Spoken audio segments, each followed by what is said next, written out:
relatively few ayah is contained a rather comprehensive description of human development from the time of commingling of the gametes through organogenesis.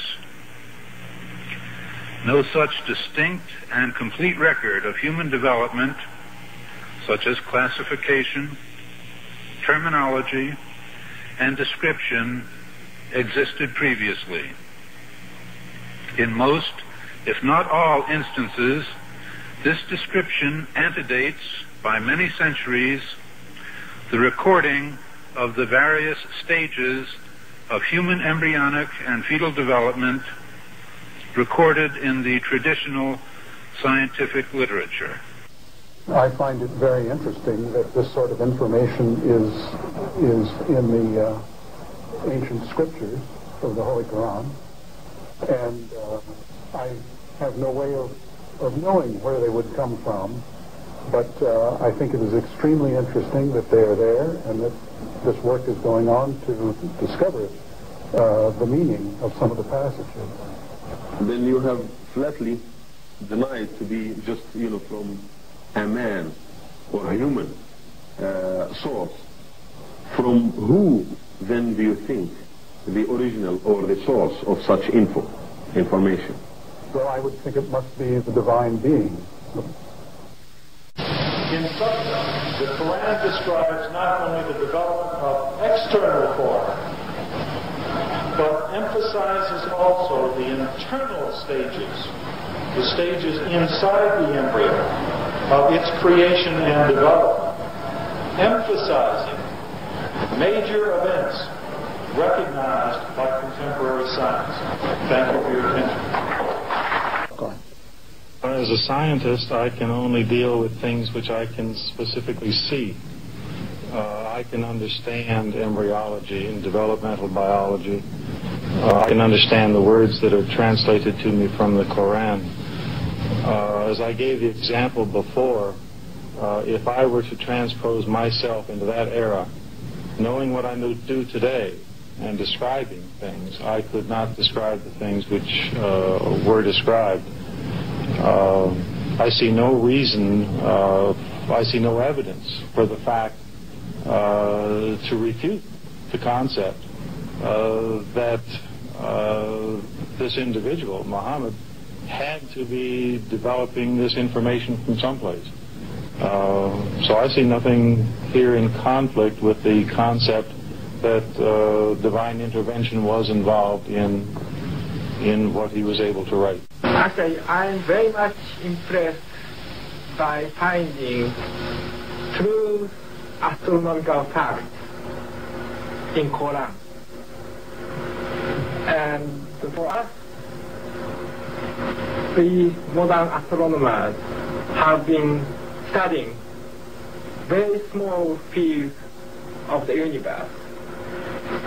We concentrated our efforts for understanding of very small parts, because by using telescope we can see only a very few parts of the sky without thinking whole the universe.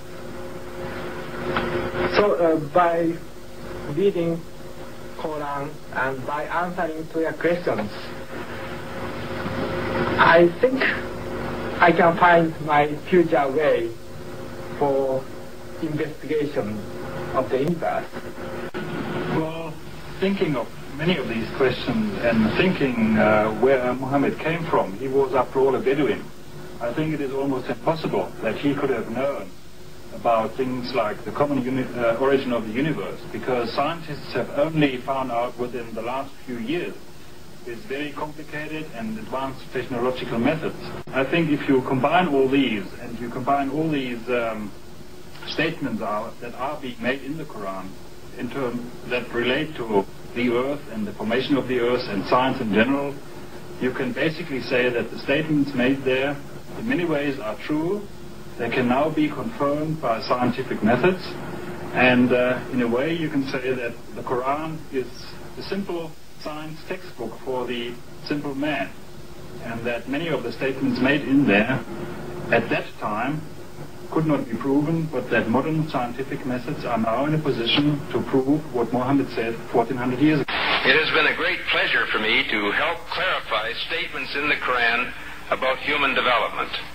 It is clear to me that these statements must have come to Muhammad from God or Allah, because almost all of this knowledge was not discovered until many centuries later. This proves to me that Muhammad must have been a messenger of God or Allah.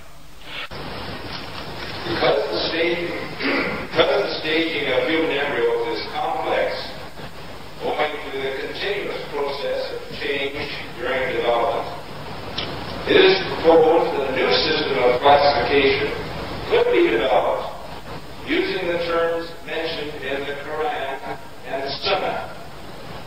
The proposed system is simple, comprehensive, and conforms with present embryological knowledge. Intensive studies of the Quran and Hadith in the last 4 years have revealed a system for classifying human embryos that is amazing since it was recorded in the 7th century A.D. As far as it is known from the history of embryology, little was known about the staging and classification of human embryos until the 20th century. For this reason, the descriptions of the human embryo in the Quran cannot be based on scientific knowledge in the 7th century. The only reasonable conclusion is that these descriptions were revealed to Muhammad from God. He could not have known such details because he was an illiterate man with absolutely no scientific. The way it was explained to me is that Muhammad was a very ordinary man. He couldn't have read, didn't know to write. In fact, he was illiterate. And we're talking about 1,200 years ago. You have someone, an illiterate person, making profound pronouncements and statements that are amazingly accurate of a scientific nature.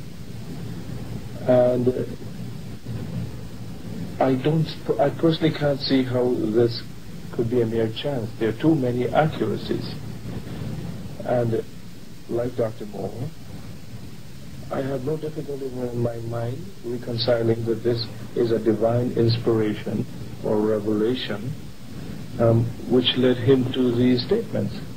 So that the two hadiths that have been noted furnish us with a specific timetable for the main embryological development before 40 days.